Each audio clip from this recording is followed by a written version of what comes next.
आजाराने मृत्यू, कागदावर मात्र अपघात. 50 लाखांच्या विम्यासाठी डॉक्टर पोलिसांनीच रचला कट. 10 जणांवर गुन्हा दाखल झालाय. जळगावच्या चाळीसगावमध्ये विमा हडपण्यासाठी मेहुणबारे पोलीस आणि डॉक्टरांनी मिळून रचलेल्या 50 लाखांचा बनाव उघड झालाय. मृताच्या फोटोवरील तारखेने रॅकेटचा पर्दाफाश केला असून 10 जणांवर गुन्हा दाखल झालाय. सुमारे 1 वर्षापूर्वी मृत्यू झालेल्या व्यक्तीचा अपघातात मृत्यू झाल्याचा बनाव करून चाळीसगाव तालुक्यातील मेहुणबारे येथील एका प्रख्यात डॉक्टरासह काही पोलीस कर्मचाऱ्यांनी 50 लाखांचा विमा हडप करण्याचा प्रकार उघडकीस आलाय. या प्रकरणी 10 जणांविरुद्ध गुन्हा दाखल करण्यात आलाय. आजाराने मृत्यू, कागदावर मात्र अपघात. मालेगाव येथील राजेंद्र शालंदर जाधव यांचा प्रत्यक्षात 23 फेब्रुवारी 2024 रोजी यकृत म्हणजेच लिव्हर आजाराने मृत्यू झाला होता. मात्र त्यांच्या नावावर 50 लाख रुपयांचा पर्सनल ॲक्सिडेंट इन्शुरन्स काढण्यात आला होता.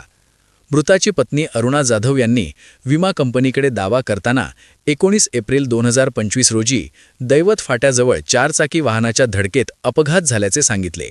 तसेच ग्रामीण रुग्णालयात उपचारादरम्यान त्यांचा मृत्यू झाल्याचे नमूद करण्यात आले. फोटोवरील तारखेने उघड झाला बनाव. ज्या कंपनीकडून विमा काढण्यात आला होता त्या श्रीराम जनरल इन्शुरन्स कंपनीच्या अधिकाऱ्यांनी तपासासाठी मयताच्या घरी भेट दिली. तपासादरम्यान घरातील भिंतीवर लावलेल्या फोटोवर मृत्यूची तारीख 23 फेब्रुवारी 2024 अशी स्पष्ट लिहिलेली आढळली. त्यामुळे अपघाती मृत्यूचा दावा खोटा असल्याचे विमा कंपनीच्या निदर्शनास आले आणि संपूर्ण बनाव उघडकीस आला. डॉक्टरांकडून बनावट वैद्यकीय कागदपत्रे.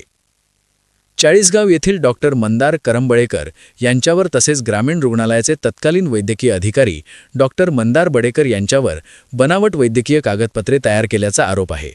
अपघाती मृत्यूचे खोटे प्रमाणपत्र तयार करून देण्यात आल्याचे तपासात समोर आले आहे. पोलीस कर्मचाऱ्यांचाही सहभाग. मेहुणबारे पोलीस ठाण्यातील काही कर्मचाऱ्यांचाही या प्रकरणात सहभाग असल्याचे समोर आले आहे.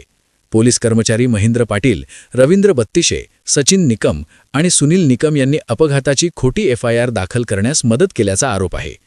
या प्रकरणी मेहुणबारे पोलीस ठाण्यात एकूण 10 जणांविरुद्ध गुन्हा दाखल करण्यात आला असून काही आरोपींना अटकही करण्यात आली आहे. 4 ते 5 कोटींच्या घोटाळ्याची शक्यता. तपासात असेही समोर आले आहे की केवळ एका कंपनीलाच नव्हे तर अशाच पद्धतीने सुमारे 10 वेगवेगळ्या विमा कंपन्यांना लक्ष्य करण्यात आले होते. त्यामुळे या प्रकरणातून जवळपास 4 ते 5 कोटी रुपयांचा विमा घोटाळा उघड होण्याची शक्यता व्यक्त होत आहे. मोठे रॅकेट उघड होण्याची शक्यता. ग्रामीण रुग्णालयातील डॉक्टर मंदार करंबळेकर यांच्या कार्यकाळात अशा प्रकारे आणखी किती बनावट प्रमाणपत्रे देण्यात आली आणि यामागे कोणते दलाल सक्रिय आहेत याचा तपास सुरू आहे. या प्रकरणामुळे संपूर्ण जळगाव जिल्ह्यात खळबळ उडाली असून सरकारी यंत्रणेतच काही जण गुन्हेगारांना मदत करत असल्याचा गंभीर प्रश्न उपस्थित झाला आहे.